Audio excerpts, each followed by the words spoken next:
Hey everybody, what's going on? Welcome to the Fear Itself podcast, where we're talking all about horror movies, watching them, investigating them, and I guess we're doing other things besides horror movies as well, because we're talking about maybe doing some video game stuff, so that's kind of exciting too. So that'll be fun, and today we're looking at the Babadook from 2014, so this is a good one, and it's a good one for you too, because we have some authentic Australian in this. See if my accent comes back.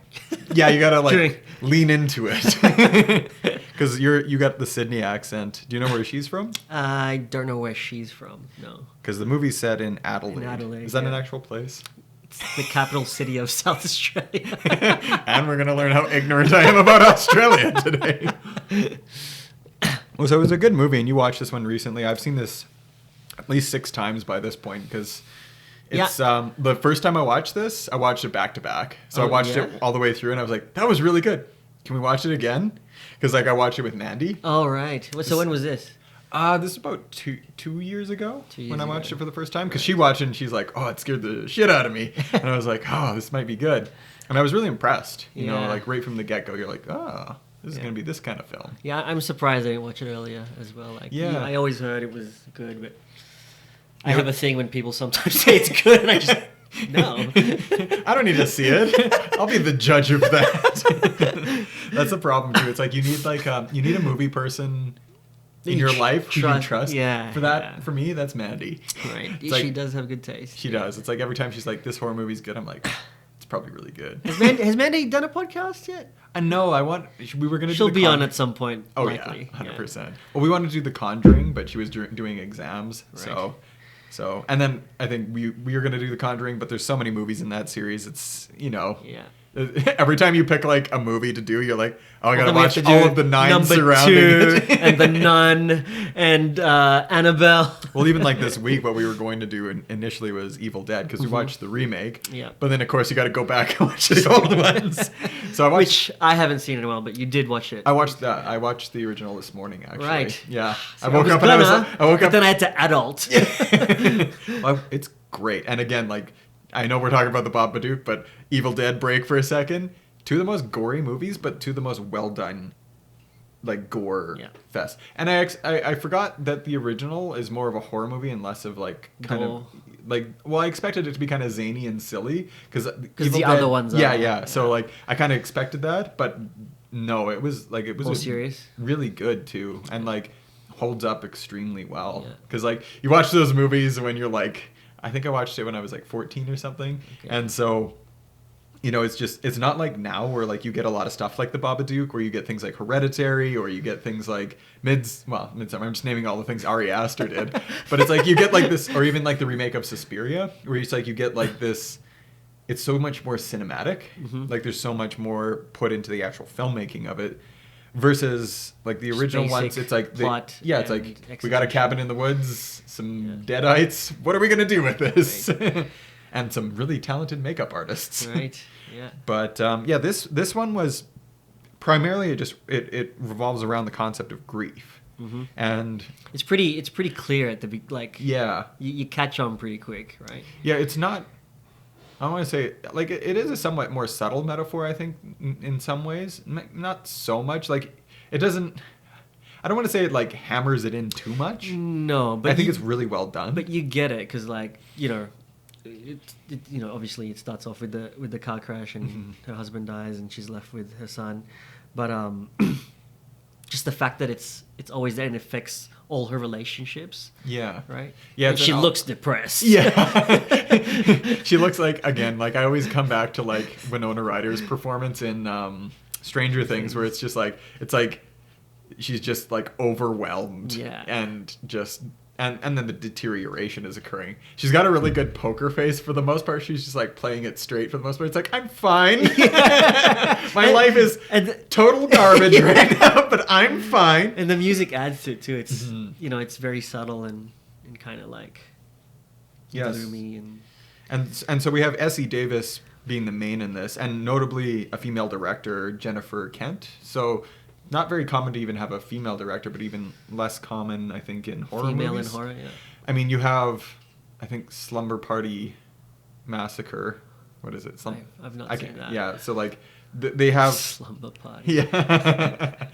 I think it's Slumber Party Massacre. I think that's the right title, but Right. I watched that one, and I think that one was directed by a female, but it's definitely more rare in film, and so it's really worth pointing out because this one I think was exceptionally well done and well directed in the direction, particularly with like kind of understanding that grief of losing a loved one, but also what it's like to be a mother, because that's a major part of the film is that she's a mother who has almost like extended postpartum in a way where it's like she resents her child very far beyond, like, because he's beyond, like, how old is he? Like, he seems like 10 years old or something. I'd say less even. Yeah. So he's like between 8 and 10. Yeah. Because like, obviously it's not postpartum, but like it probably was that too. But it was like she just resents her son because in the beginning of the film we learn that her husband died on the way to driving her to the hospital to give birth, and so she resents her son Samuel, and that's a primary part of the plot.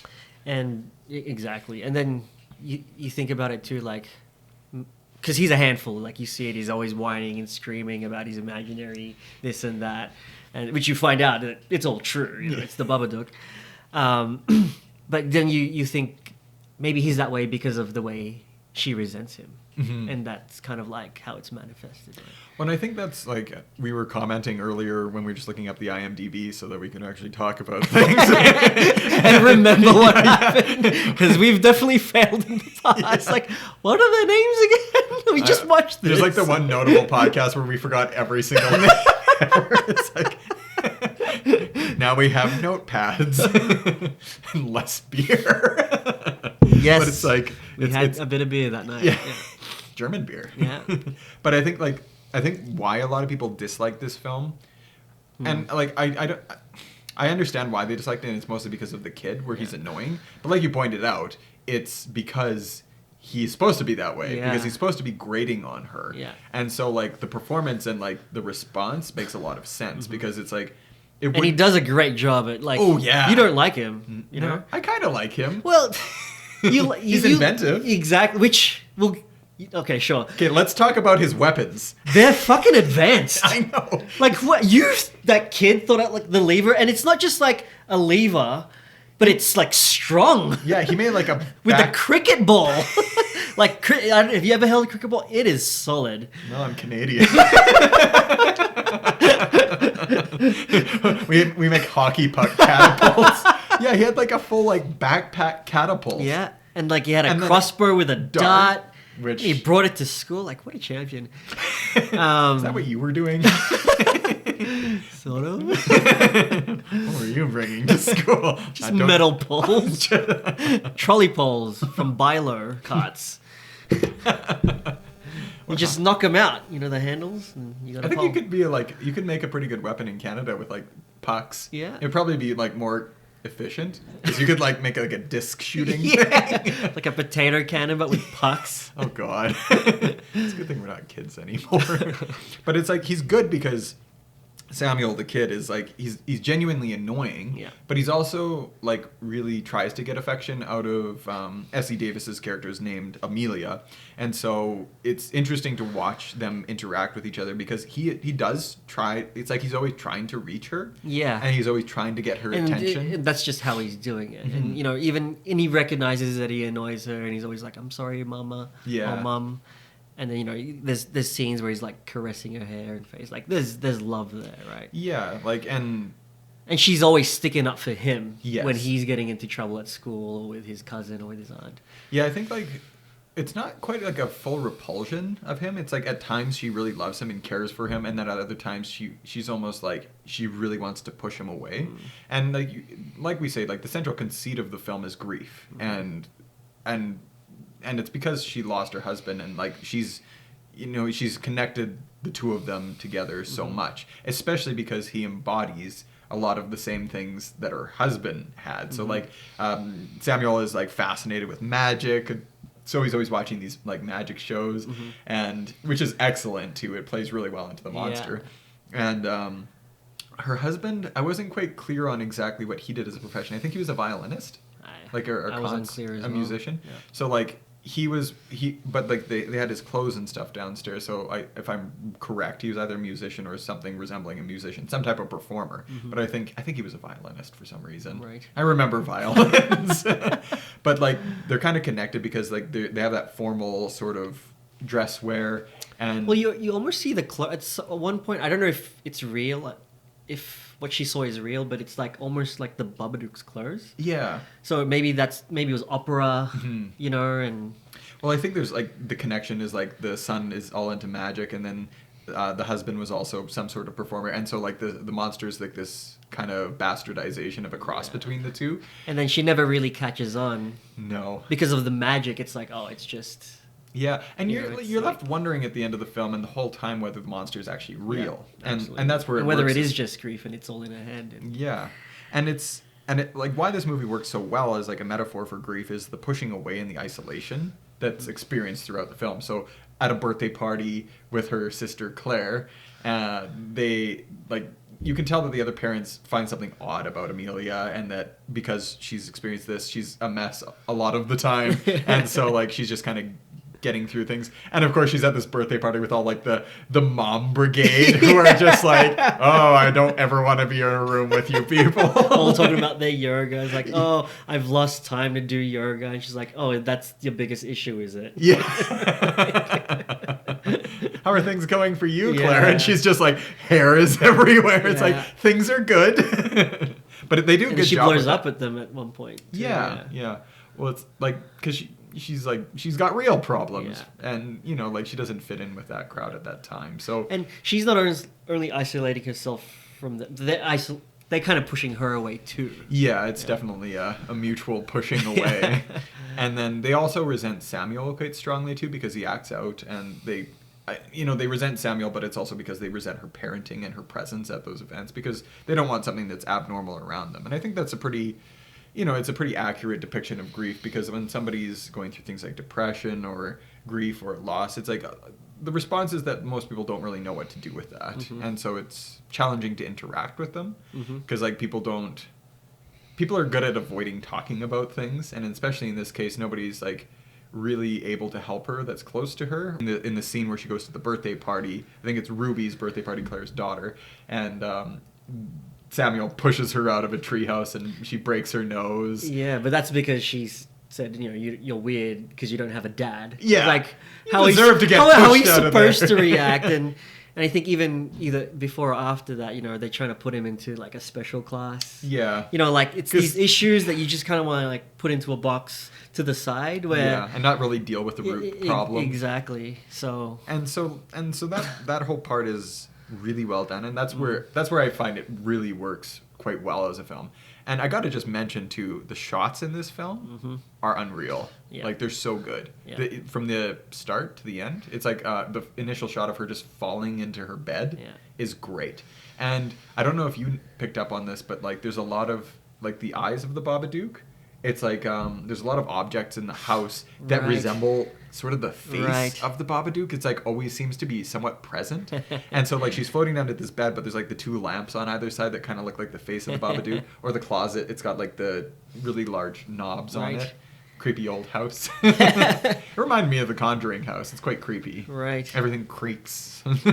Wallpaper. Well, it was like, it's a beautiful house. It's very simple, but they managed to make it, you know, to make it look quite beautiful as well. You know, like I think we were talking about the color palette, and like it's very gray but offset with a lot of red.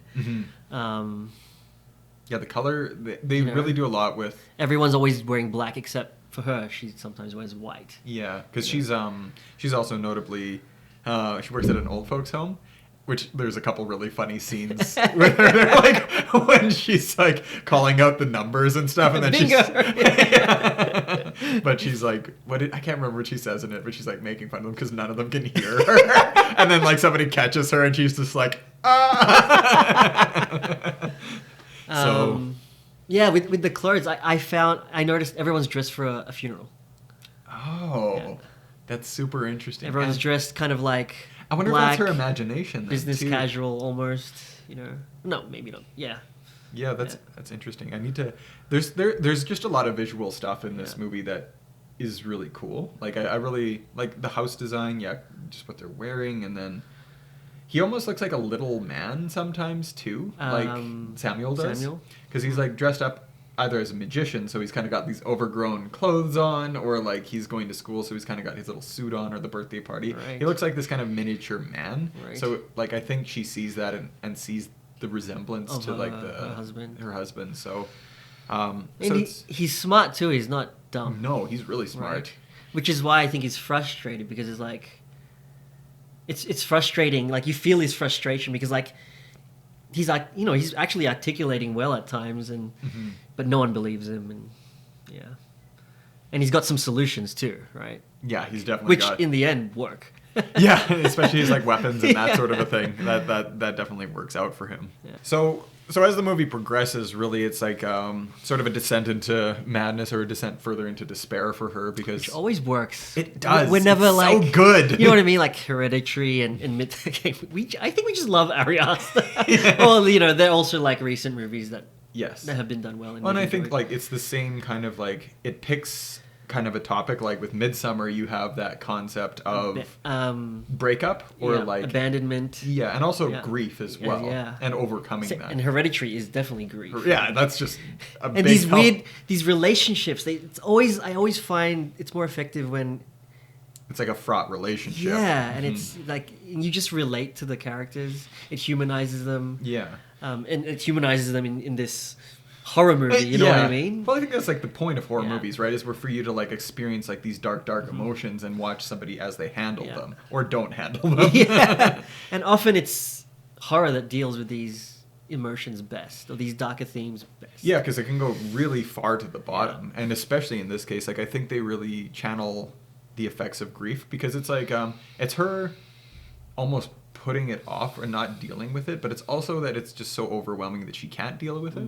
So it's like, you know, I don't really know how to kind of walk through that, but she has to like walk through the darkest valley, so to speak, and in order to come out of it.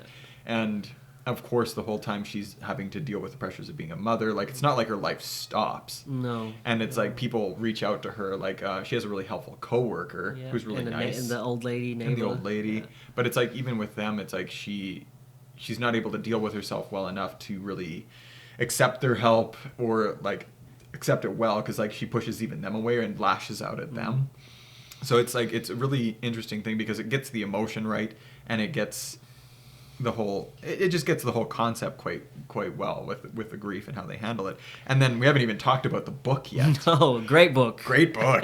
Don't want it. But it's good. Like it's the art in it too. It's so cool. Know? Like I almost wanted, well, we were gonna buy one for Mandy. Right. And because it's like this so like they're sitting down to do story time one night, and he picks out the book Mr. Babadook. And you wonder where this book came from. It's just there. It's just there. Yeah. Yeah, they don't explain it. It's just there. And like the less is more. Yeah. And so they open up this book, and it's all about inky black and red. It's great. Yes. Yeah. Oh yeah, it looks like something Tim Burton made when he was a kid. Absolutely, yeah. And really cool little art, and like the Babadook is genuinely like this scary thing, and the whole idea is that you can't get rid of the Babadook. Yeah. And I'm not going to try and recite all the rhymes in it, but it's genuinely quite scary. And the first iteration of the book is scary and such, but like the second iteration is really the scary thing, and it predicts sort of what's going to happen.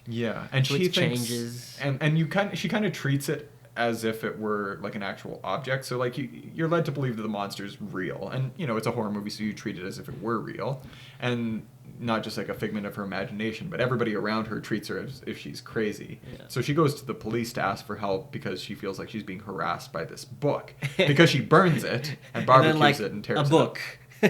Somebody left you a threatening book. You burnt the evidence, so there's no evidence.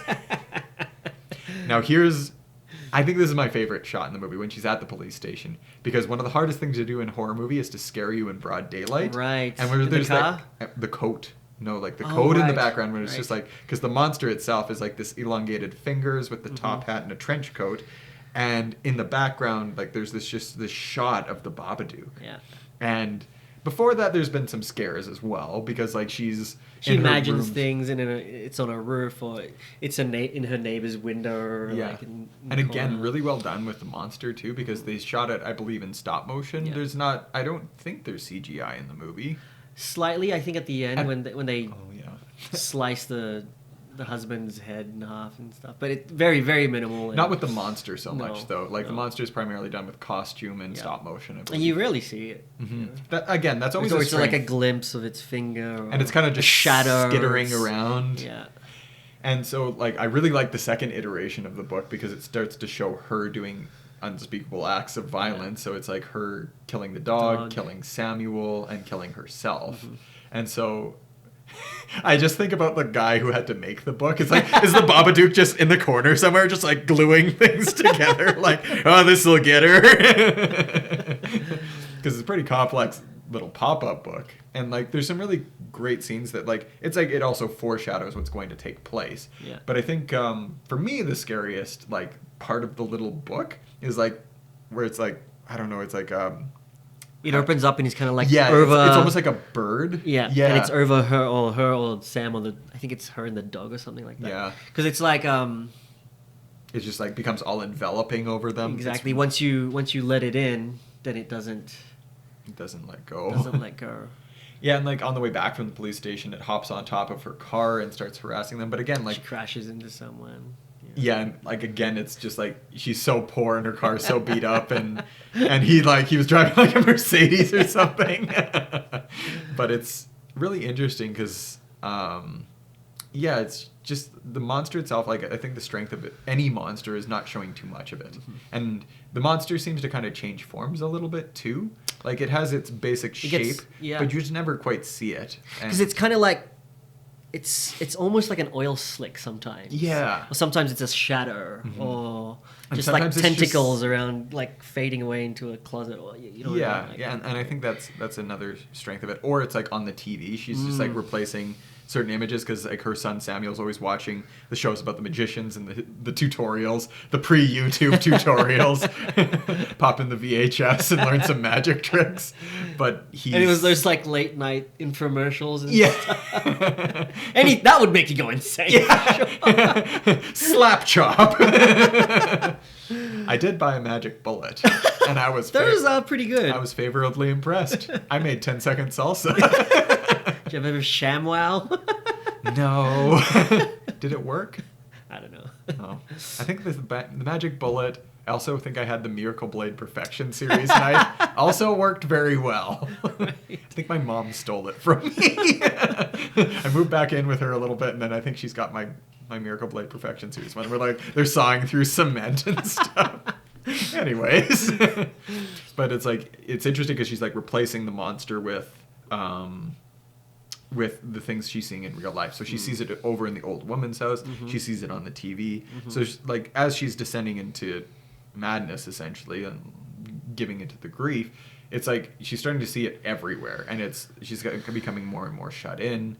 At one point, she takes a knife to the phone cord and physically cuts off Samuel's chance from connecting with her with Claire in particular, and then she stops going to work.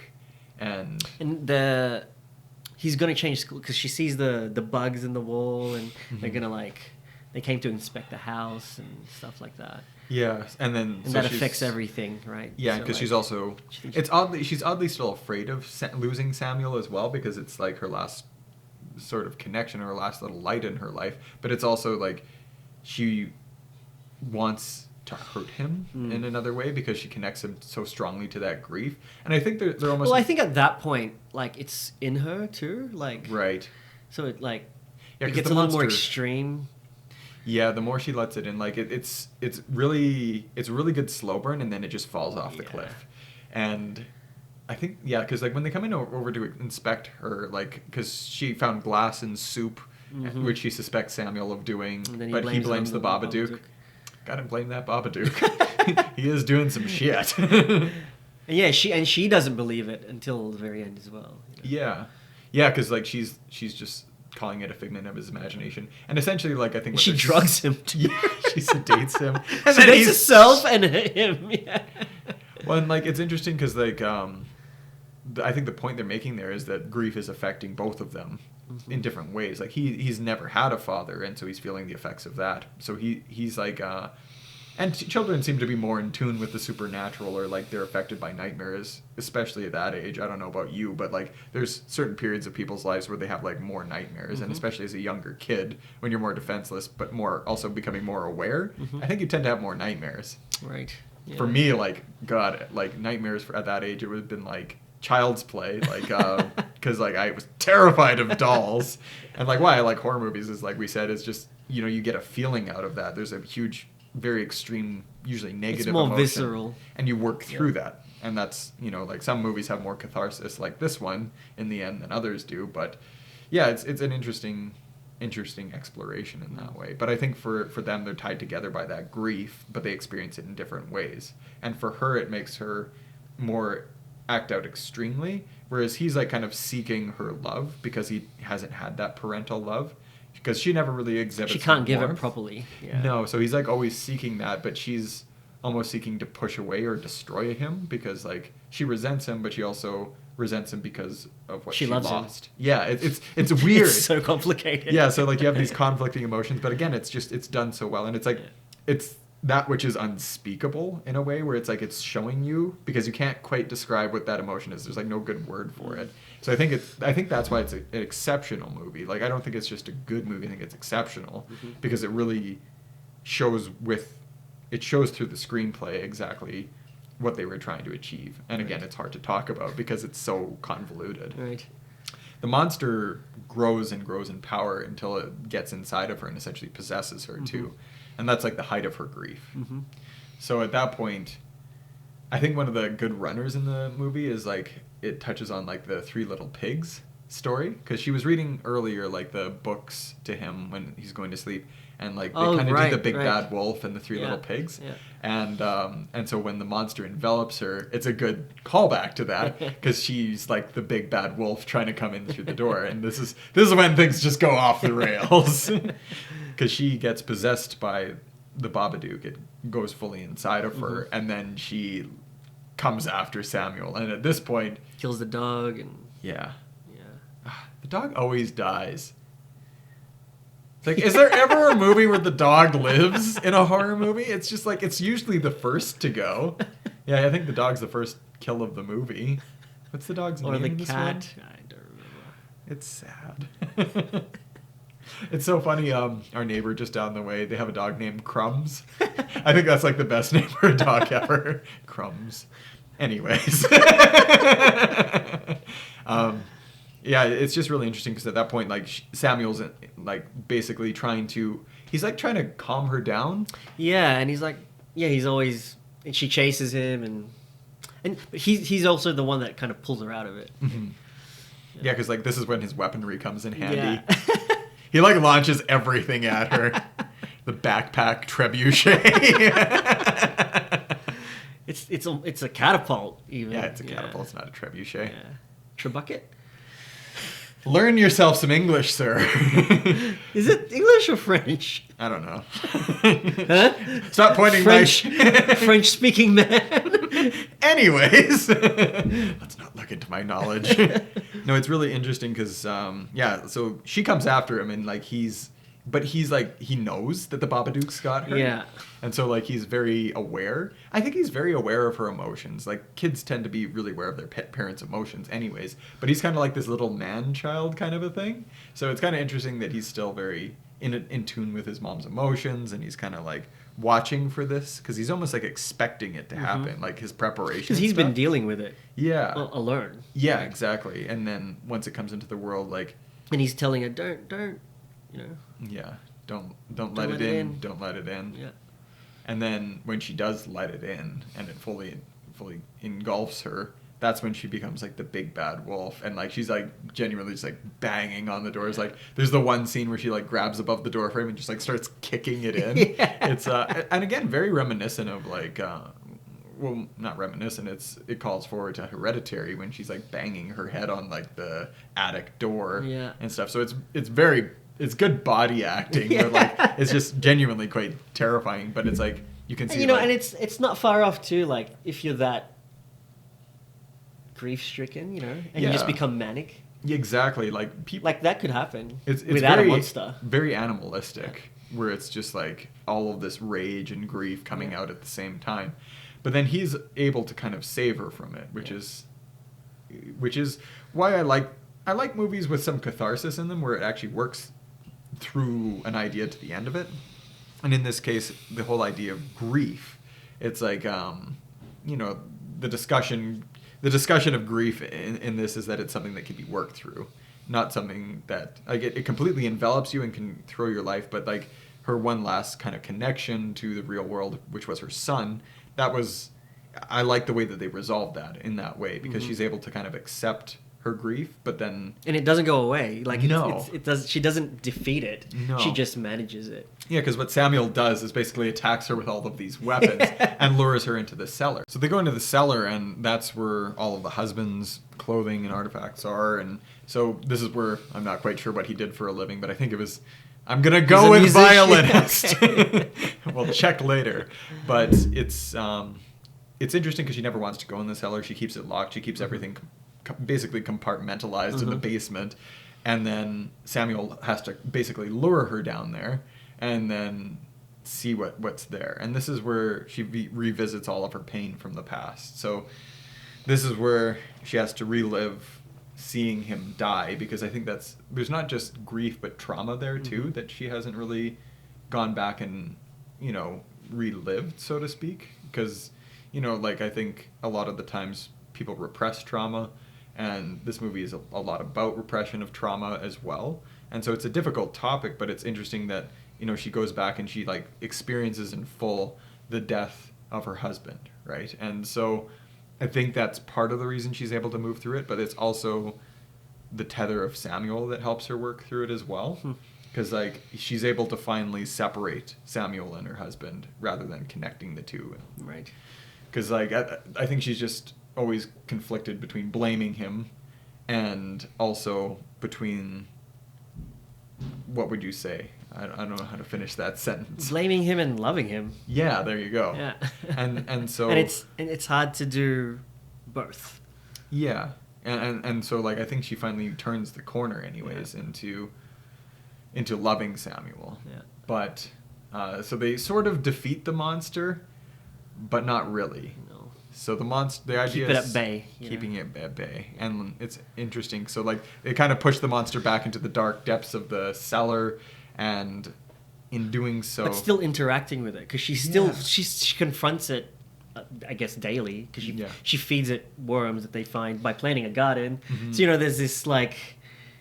Yeah, there's this whole... there's this spring. Well, it's like her acceptance of the fact that she's always going to experience pain at her husband. Like, just, when you leave a loved one behind, there's so much pain attached to that, but there's also value in, like, remembering them, too. Yeah. Because, like, for her, it's like you remember that person that you lost. You don't want to just associate it purely with pain.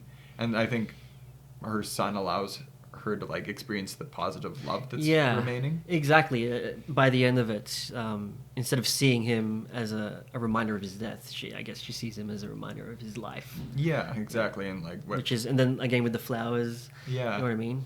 Yeah, it's a good ending. So basically, like what they do is like they gather earthworms, they take them down, they feed it to the monster. So it's that idea of feeding grief, but I don't think it's like just feeding grief. It's like interacting with it and going and confronting it regularly, so that, because it's like if you ignore and repress it and lock it in the basement and never go down in the basement, it gives it power. Yeah, it's something that's never interacted with. So, and the same can be said, like, and again, why it's so effective is like you can just see that translating so much to real life too, where it's like the repression of anything. I mean, like, it's very Freudian, where it's like, but it's also true. Yeah, exactly. So it's an interesting film in that regard. So I don't know, what did you think about it overall? I thought it was great. Yeah. Very, again, slow burn, but it holds you, one with the characters and the writing, but also the imagery and the colors, the art direction. I thought it was.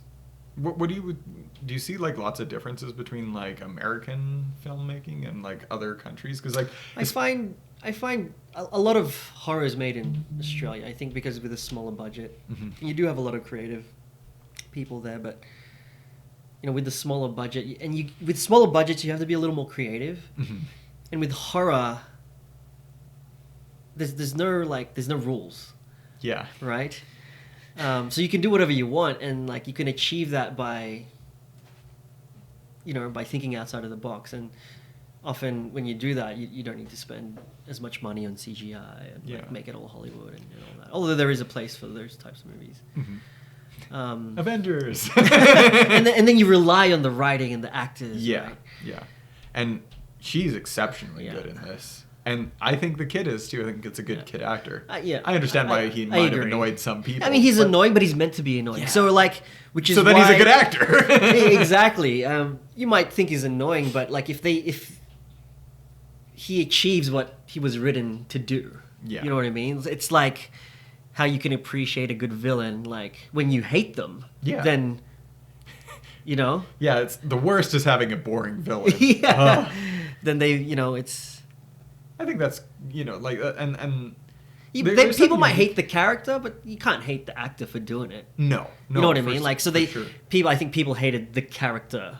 Well, wasn't that but you can't hate the actor. I think he's with like Draco Malfoy. Like kids were scared of him in actual public and such. It's like you're a villain. Then he's good, right? Exactly. Like if you can play a good villain, then you are a good actor or actress. Yeah, I think a villain's probably the hardest. Absolutely. One of the hardest to play. Absolutely. Or even just like playing a character that people don't like. Yeah.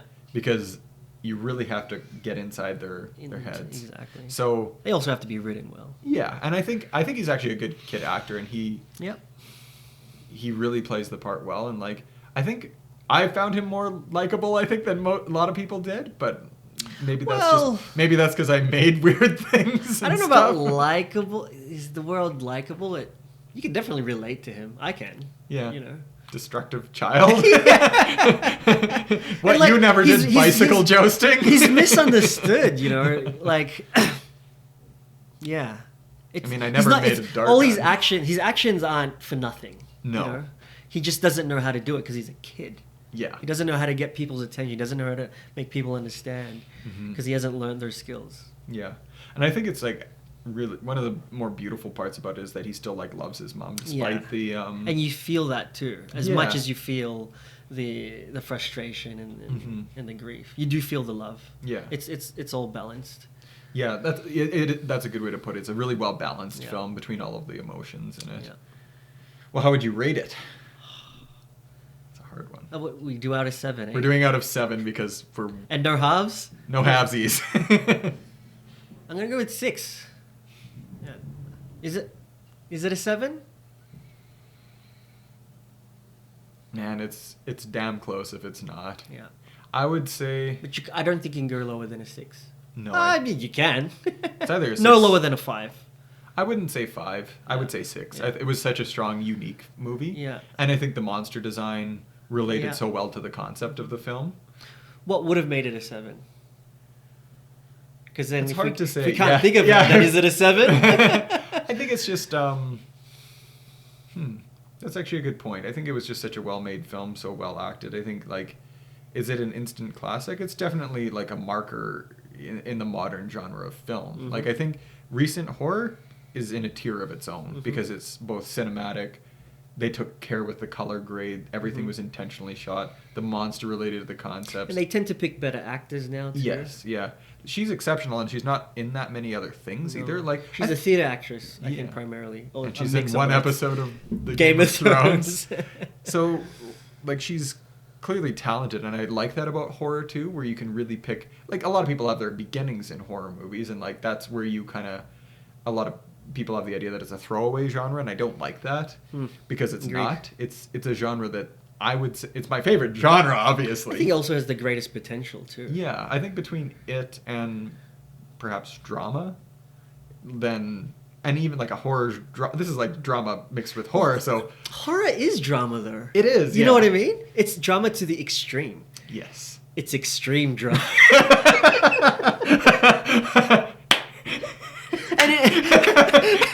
Whoa! Slow down! No, it's true, though. And it's like... It's taken all things to the extreme. Like, when there's action, it's to the extreme. When there's drama, it's to the extreme. Yeah. I think, that's... even when you get something that's horror adjacent, like a horror action movie or a horror comedy, there's still something being explored there, and I think it adds a lot to it. Pure horror is really good, and I think this leans more in that direction where it's more of a terrifying movie. It's a lot. I was reminded quite a bit of either Hereditary or Conjuring. Hereditary, for me, it was Hereditary. Just the slow burn and, again, similar themes. Both Australian actresses as leads. They even look somewhat alike, too. So, well, all you Aussies look the same. Yeah, they all look like me. So, yeah, I would have to say it's a strong 6 or a 7. I think it will definitely be a film that's looked back on, and I think it will age well. Yeah, I would say so. And I hope there's more like it too, like that explore emotions like that, because again, like it's that exploration of psychology that horror does so well, and you miss that sometimes in other movies that are just entertaining. But there's value in entertainment, 100%. But what's so valuable about horror is just that extra little piece that makes you talk about it afterwards. Like it's not just about the scares. I love a good scare, but the themes, a horror movie with depth, and it's always it's good, and like I say, I think you can't have this with Olympus Has Fallen. Oh, can you? Garbage ass movie. Your wife doesn't seem to think. Our wives don't seem to think. So. That's because Gerard Butler's in it. That's not fair. He's handsome. Has Gerard Butler been in a horror? I think it'd be good. He's been he's been in a Law-Abiding Citizen where it's horror-esque. It's more like where he tortures people. And I mean, he's the Phantom. Right. Horror. And the chick from Shameless.